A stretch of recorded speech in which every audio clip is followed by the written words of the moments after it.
Welcome to the inaugural segment of Under the Apple Tree with Bob Kenny, where our goal is simply to grow the awareness of hard cider in this country. During today's segment, I had the opportunity to sit down with one of the founders and owners of the two Fools Cidery in Naperville, Illinois, Monty Summers, as well as spend time with Zach, his head cider maker. I hope you enjoy the interview. Well, like it and subscribe. Cheers. I am pleased to be at Two Fools Cidery in Naperville, Illinois. And joining me this morning is one of the founders of Two Fools, Monty Summers. Monty, thank you. I appreciate it. Hey, cheers. As the song says, 5 o'clock somewhere, right? It's close enough. So Monty, in an area like Chicagoland, which has over 350 brew pubs, why a cidery? That's exactly why, right there. You just said the answer. When Jeremy and I was out of the alcohol that we were making, we took a look at the landscape of Illinois, and there was 300 and some plus breweries. And at the time when we first started, there was one cidery. So we were like, because I was making beer at home, Jeremy, and we wanted to make cider, I wanted to make beer. We didn't know anything about the industry at that time. But cider won because we saw more opportunity in making cider and selling cider than if we were just another brewery out there in Illinois. Okay, and I have to ask the other question, looking at the name, Two Fools. Why? Two Fools, yes. I can guess, but myself and Jeremy Smith is the co-owner. We met in college. We bartended in college. We served at a restaurant together, and we stayed in touch throughout the years, and the name fits. We've done some silly stuff, and we try to take life in stride and not take it too seriously. We both left our corporate positions to start this, so cool. It kind of fits, and it's catchy. We thought it'd be a good name that people would remember. Mm-hmm. Cool. Now, you moved into a new facility a year ago, or February? It was February of last year. Okay, and how far away and why? It was about a mile down the road. Our other location on Quincy Avenue was where we started. It was 3,000 square feet. How big is this? The total square feet here is just over 12,000. Big difference. So we went big, maybe a little too aggressively, but hey, I feel like it's working, like for our footprint. The location on Quincy was just too small. We outgrew it. To do anything in there, we'd have to move 10 things to get one thing done, and we were stepping on each other. And we wanted a bigger tap room and a bigger production space. Now in here, you've got party space or meeting room, private party, things of that nature. That's one thing we wanted to add when we moved in here is we had enough space to add 2 private event spaces, so people can come and rent the room out and drink cider, and we can fit 30 to 50 people per room. Cool. Or if somebody wanted to do both rooms and the cider production floor, they could do that. We could get over 100 people probably. Cool. Now, you said you and Jeremy partners. What are your roles? In the beginning, it was going to be the third guy was going to be the cider maker. Jeremy was going to be the salesperson, and I was going to be the business manager. Okay. And then when the third guy backed out, so Jeremy and I moved forward. He's like, well, you make it, I'll sell it. So that was kind of the business roles that we had in the beginning. So I was making the cider, I was doing the business part, and then Jeremy was out selling it. And now with hiring on with Zach, he does the cider making. I do most of the admin and business management, and then Jeremy and I both are going to go out and sell, and then Sam also we're going to be bringing on this month and selling. So cool, good. But how hard has it been for you guys to educate people about what cider is all about? That is the question of the hour. What's one thing we didn't realize when we did start the cidery is it was such a small percentage of the population that either knows about it or drinks it or likes it. Getting people to try it, liquid to the lips, as they say in the distribution world, is key. And once we can get people to try our product, they're like, wow, I didn't know I like cider, or I don't like cider, but I like your cider. Now, how do we get people to do that? It's challenging. It really is. It's being out there and doing the tastings and doing the beer festivals and trying to be in front of as many public places and people and drinkers as you can. Do you think this cider is misunderstood in that the big national guys have, we'll say, corrupted people's taste buds? A little bit, yeah. People always say it's too sweet. Cider's too sweet. I don't like it. It's too sweet. They have tried those larger manufacturers' products, and that's That's fine. They've got a huge market share. But we and other cideries like us are more on the craft end, and a lot of our stuff tends to be on the drier side, which is an acquired taste for some people. The people that do like cider are looking for the sweeter stuff, I think. But then we're trying to convert wine drinkers and beer drinkers from that world as, hey, we're gluten-free. A lot of tap rooms here in Illinois of the breweries will bring us on because we can be a gluten-free option that's served in a pint or a tall glass or a tall can, so that their gluten-free people can feel like they're drinking a beer with their comrades. It's very challenging. I would say it's probably our biggest challenge is trying to get people to try our product. And you mentioned the education piece, and you guys do tours, right? Here from the facility? Yeah. Okay. Because to me, that's the hardest thing, what I've seen in the cider world, is to, as you said, get people to try it, put liquid to lips. And I think it shocks them. A white wine drinker have no problem drinking what I am, which is a very dry cider. It fits their profile exactly. But to me, the education piece is the biggest thing that the industry faces right now. It is, and cider that we make is made in the same way a white wine would be made in a winery. It's very similar. There's not a whole lot of differences other than maybe the nutrient additions that we do might be a little less than what they do for wine or a little more for wine. But the whole aspect of being healthier for you is something I don't think that the cider industry has necessarily pushed hard enough out to the world to let them know it is gluten-free, most of the times a little less alcohol. And so-called, better for you, which the world is looking for nowadays. Well, lower sugar for sure on stuff like what you have there, the brute that we sell. We don't add any sugar to it. We just ferment it all the way to dry, ferment it out, carbonate it up, get it cold, and it is what it is. And it's very refreshing. It drinks, like you said, like a still white wine. Absolutely. And there's no added sugars, so it's it's not going to give you gout, and it's not going to make you too fat, supposedly. Supposedly. Now, the advent of seltzers and then followed up with the ready-to-drink cocktails that had an impact on where cider was, prior to their hitting the marketplace as strong as they did. 100%. I'd say before seltzers came on so strongly, that cider was kind of making its comeback in the country. Pre-Prohibition, cider was more popular than beer. It just was. And people don't know that. And then during Prohibition, the temperance movement, they burned down all the little orchards in everybody's backyards, and they burned down all the trees, and the trees are just now starting to make a comeback to make good, proper English style type ciders. But I think the seltzer world kind of made the ciders kind of take a step back in the world because people just went nuts over it because it was low alcohol, low calorie, easy to drink, which in theory, something like what you're drinking there is probably very low calorie, easy to drink. Alcohol wise, it's a little higher, it's 6.9. We're probably going to switch right now. Most of our core products are 6.9. Our hard apple is at 6. I think we're going to probably move closer to 6.5, 6 going forward, just because it seems to me what my competition's doing. So we're going to try to match that. And like you said, people are looking for better for you products right now.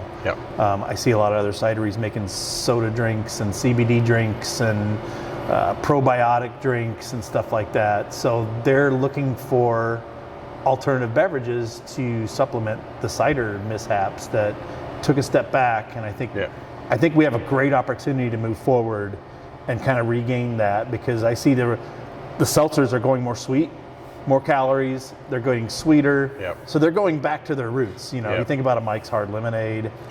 It came on strong, did really well, still does well. It's a little sweeter, a little more calories. I see all those seltzers kind of go in that direction, which will help the ciders, I think. I hope.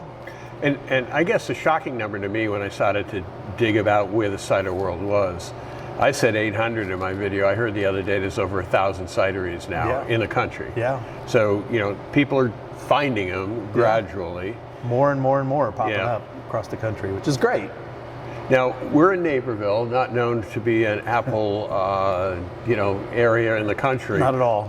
Where do you get your apples? We or get apple all juice? of our fruit except for the pineapple from Michigan. So we Okay. get our apples come from Michigan, our blueberries, our cherries, they all come from Michigan.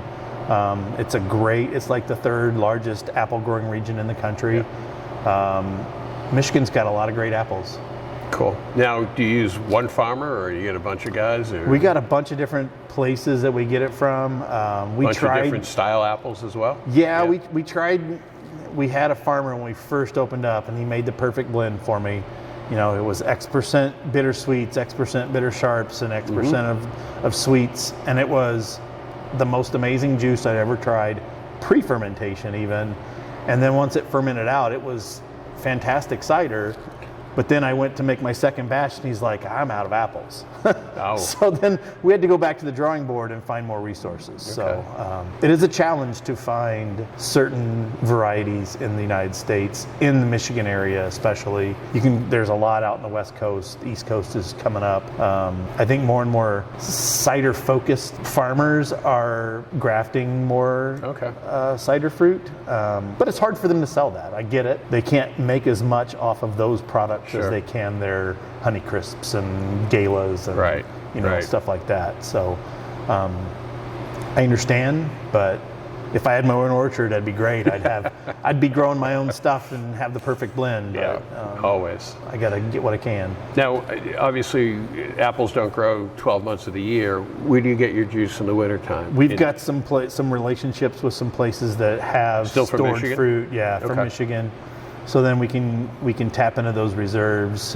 They store them with nitrogen and cold, and they go to sleep, and they're able to squish them for us all year round. So, any idea how many pounds or tons of? I don't. You I use? wish I should ask that. It's a great question for me to ask my supplier, because we get our products pre-squished because we don't have the press and the chopper and all that stuff. Which I think a lot of people do once the weather changes. I mean, harvest season's over in October, and you don't see the cidery shutting down. So they're getting a lot of juice. places get supplementals. Yeah, absolutely. So we get our product, and it comes in a tanker truck. So 5,500 gallons at a pop. That's got to be a lot of apples.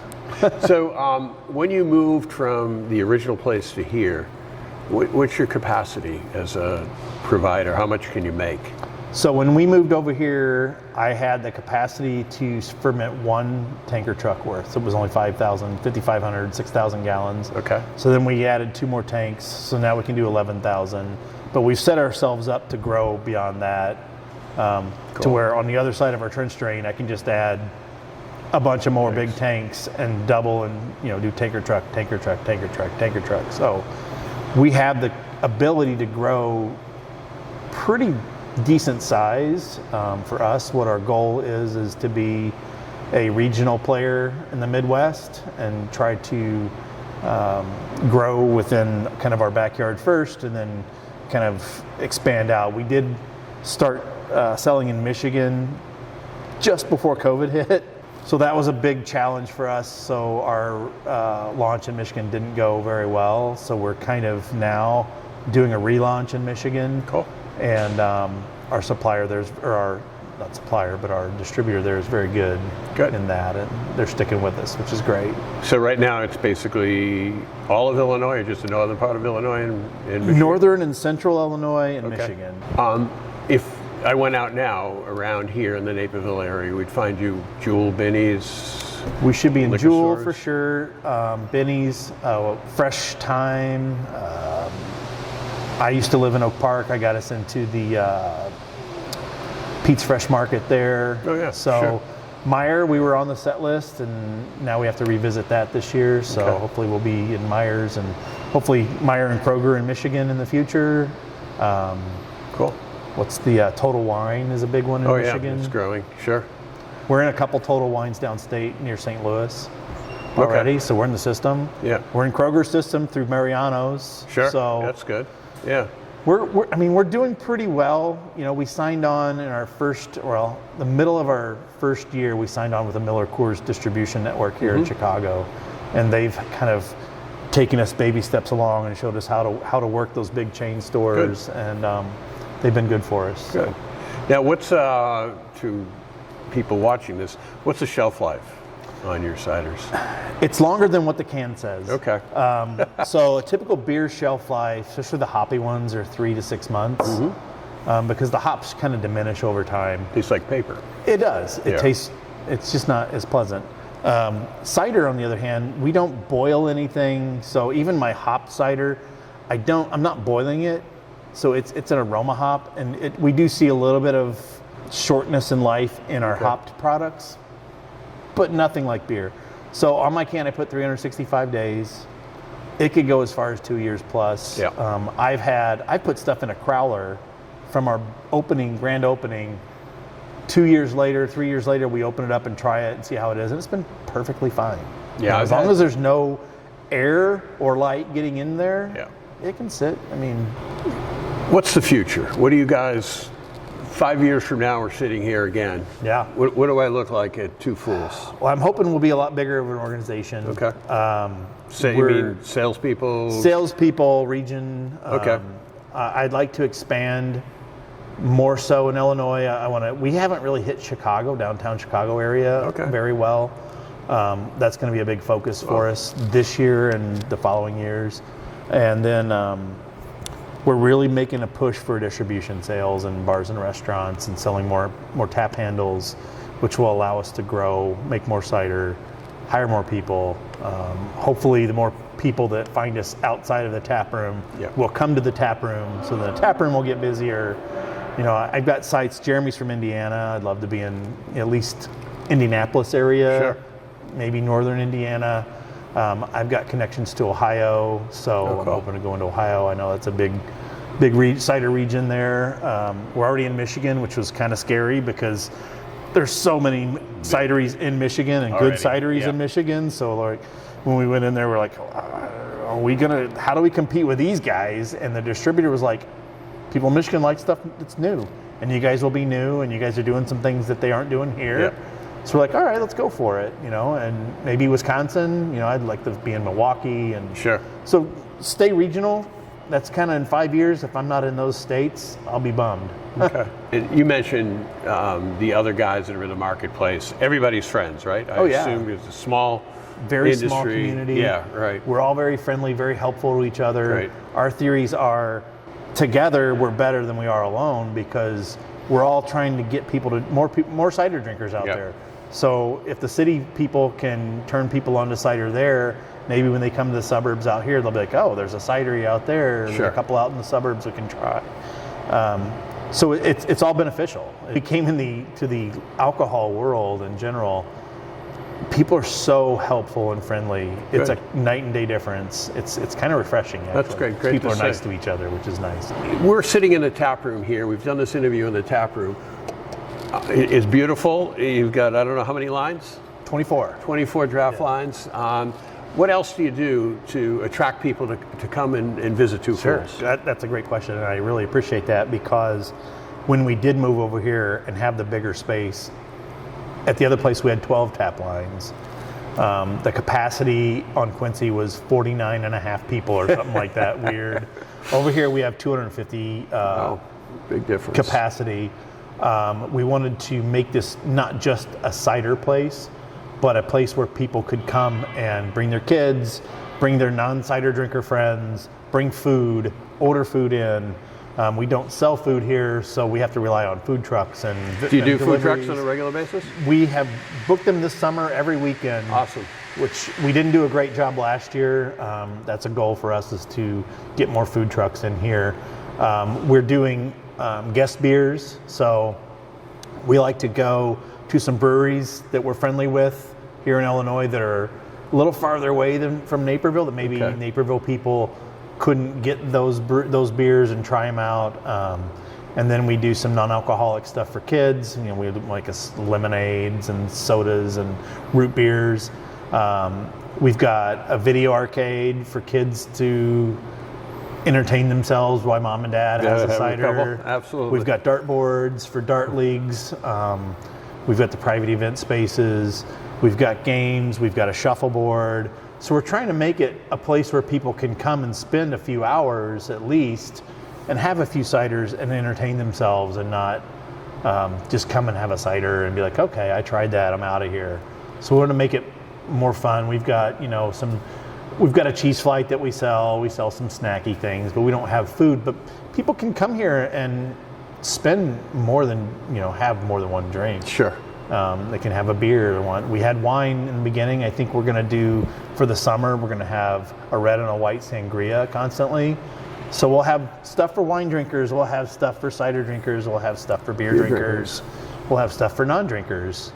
So we're, we've got some non-alcoholic beer as well here. So there's something for everybody. We've got slushies, and we've got an ice cream machine. Well, I call it the ice cream machine, but it's a machine where we can put cider in, and we mix it with an agar gum solution, and it comes out looking like ice cream, but it's 99% alcohol.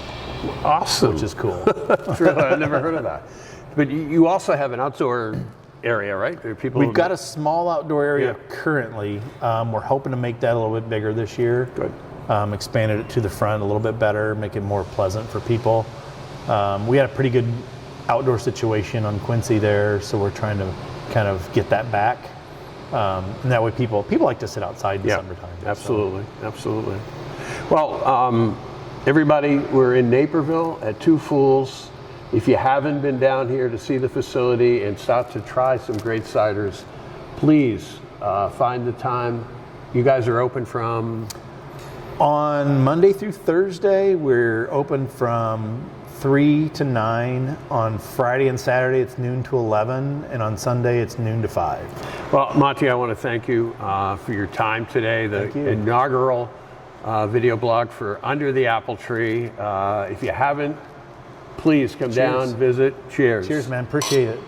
All right, now we're joined by Zach Beckman, who is the head cider maker here at Two Fools. And we're going to talk a little bit about cider making, but Zach, give us a little bit of your history of making cider. How did you wind up at Two Fools? Well, to be completely honest, I was home brewing for 10 years, basically giving me a reason to go into the basement once the kids were born and start tinkering with things, and found myself working in the packaging hall at Two Brothers for a little bit there. Decided I didn't want to go back to corporate or management and or any other random job I was taking for the last 20 years. So found myself in there for a couple of years, and then really started getting into cider. Like I said, home brewing, started dabbling in cider, my wife and I ended up planting 5,000 apple trees and figuring out how those trees work. Wow. So we went and, really started to kick it into high gear and try to figure out how to do it. Even ended up for a week or so in Portland, Oregon, out on the West Coast, trying to see what they were doing out there, because Illinois was not known for ciders. I mean, we had the woodchuck, back when I was a kid, and, Sam Adams popped up out of that. And, so we kind of continued down the rabbit hole, but once we went out to Portland and really tried what you can do with this, I mean, we met with several people, some of them studied in Normandy even. Awesome. But we came back with a really good understanding of cider, and I was still working at Two Brothers at that point, and I had seen, a job posting for these guys, and I was like, I think it's amazing that they're opening cidery within driving reach for me. So I immediately jumped at the chance to come in here and meet up with Monty, who kind of ran me through his high scale production. I mean, I had never done anything more than a 5-gallon batch at a time. So came in here, we learned how to upscale and learned how to ferment in the best possible, cleanest way that we could. And then after that, it's just up to flavoring. So what you just described is a real high-end, quick process. So you get apple juice coming in, because we talked to Monty, you guys are doing it year-round. Obviously, there's no way to pick apples around here in November, December. But the juice comes in. What's the process that that goes on for make cider? Well, I spend the first few days before it comes in making sure that all the tanks are completely clean. And then I usually get here about 4 in the morning to make sure that all the tanks are sanitized. And then once they're all sanied, hopefully the truck rolls in when I'm done. Basically, we hook up a sanied line to the back of a truck and we pump it in to any number of our tanks. We usually get about 5,000 gallons per delivery, but we have the capacity for over 10,000. So we pump it in, I decide how much I want in each tank, and I kind of start delegating them from there as to what flavors they're going to end up being so that I can treat them differently. Okay. As a general rule of thumb, everything ferments to dry. So you have almost like a base cider that you create and then... Yes. Yeah, okay. And that's where Brute comes from. Okay. Which is what I'm drinking right here. Brute is fantastic. Yeah. Cheers. Cheers. Thanks for coming back, by the way. We want a little bit of tartness. Mm-hmm. We don't want it to all turn into soft water, basically. We want a little bit of hard. We want a little bit of bite. And that's done after we stabilize it. So we want to make sure that no further yeast is happening, What's the timeline from when you put it into the tank to when it's cooked? Well, it's all based on the juice, for the most part. Pretty much everything that we do is based on the juice. So hard to get apples at a certain point in the year. We're reaching out to different vendors, and their juice isn't going to come in the same. Their pH is going to be off. The tannins are going to be different, and so from that point, it's up to me to make sure that we're creating as stable as a product as we can. Okay. And, so you're like a chef. A little bit. Yeah. And that's a little like I've told so many people, my greatest pride is the Brute, because when we can pull off, because this is simply fermented and carbed. Okay. That's it. Simply fermented, filtered, and carbed. And the fermentation period is how long? After the yeast I would say it ranges between 2 weeks and 7 days. Okay. And that's depending on the juice? It's depending on the juice, and it's depending on, how our nutrients and how our yeast and how our acids and, stabilizers go. Now, your yeast, do you use what a typical brewer uses? Generally speaking, we use champagne yeast. Champagne yeast. Fermented out your juice. Mm-hmm. You've got something like this. Where does all of these styles come from? Well, some of them are done during fermentation. Okay. So take the pine hopple and the hopped. That comes in during fermentation. Okay, dry hop it or? We do. Okay. So we like to add that mid to later in fermentations. So some of them like that, or say our applesauce, the cinnamon is in there at the end of fermentation, at the very tail end of fermentation, to kind of just help stir it up. The rest is all, Michigan cherries, Michigan blueberries. And everything's gluten-free, which I think everything a lot of people is don't realize that ciders are gluten-free. Yeah. Ciders are gluten-free. We do, on occasion, come out with a half barrel that we've doctored up that may have something different. But generally speaking, we've run into gluten very little. And who makes the decisions on what to make? I mean, I know we've got a small example. You look at the board behind us, and there's a slew of other ciders that are up there. And so for the most part, what we're looking at here is the core. I can play with it. Sometimes it works, sometimes it's a terrible disaster. Which is the great thing about it being a craft cidery. Yeah. You have that ability, to make a small batch. And yeah, sometimes it happens, on a 5-gallon scale, and sometimes it happens on a 100-gallon scale. Sometimes it happens in a 500. Sure. Yeah. And we all been there. Try to start at the 5-gallon and then move up to the 500, and sometimes 500 blows up into 1,000. So. And you guys both can and draft, right? We do. Both available. Yep. Cool. What else about the process would you like the world to know that you do? Really, as long as we can get the base cider perfect, we like to carry forward and use our natural ingredients. One thing, you guys have a series of seasonals, right? I mean, We as do. a seasonal, We do. As the season changes, some of the ciders change, Yes, right? and this has kind of happened over the last few years. Okay. Like, so now we're getting into, I think we may or may not have passed our cherry limeade phase, and then we're going to be moving into strawberry lemonade. Oh. Strawberry lemonade cider. Yeah. Okay. Explain that one. Explain that You get one? the base, and then, We get the base. We add fresh strawberry puree, okay. the lemonade, sugar it to Yeah. a certain point. So we do back sweeten. Okay, okay. We do back sweeten. But yeah, it's pretty much dialing in the ratios. Like, how much strawberry do you want to taste versus the lemon? Sure. And that'll be here all summer? That should continue for a while. I mean, as long as it's selling. Okay. Yeah, we'll keep it going. But generally speaking, by the time we hit September, we're starting to move into like our more fall-based ones. The nuts come back. Okay. Makes sense. The cinnamon comes back, and then by winter, it's even more of that. We will do things like stouts.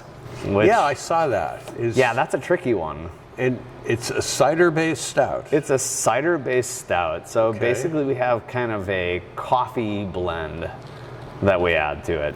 Okay. And so it kind of adds this dark hue to it, and we've thrown it on a nitro line. I was going to ask about the carbonation. So you get, nitro. Okay. Yeah, so we'll throw it on nitro. I mean, back sweetening, adding a coffee blend to it.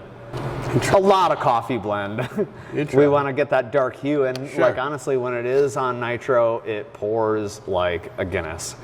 In fact, we've done a mock version of our cans with that. If That's you cool. hadn't already taken a Yeah, I did. look, I saw them in the cooler. Yeah. Yeah, but they're fantastic. Like they're perfect for anywhere between December and March. Okay. So Cool. those work good, but yeah, our applesauce is definitely the fall to winter Okay. brand, which comes out at 10%.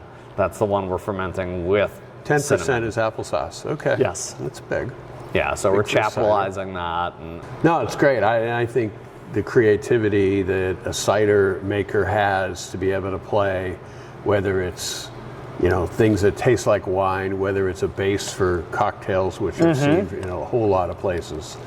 It's incredible what kind of magic you guys can create just using cider as a base, which I don't think people realize. Well, the thing for me was if craft beer can do it, we can do it. Absolutely. There's absolutely no reason. So when you start to think about it, you think about things that apples are included in.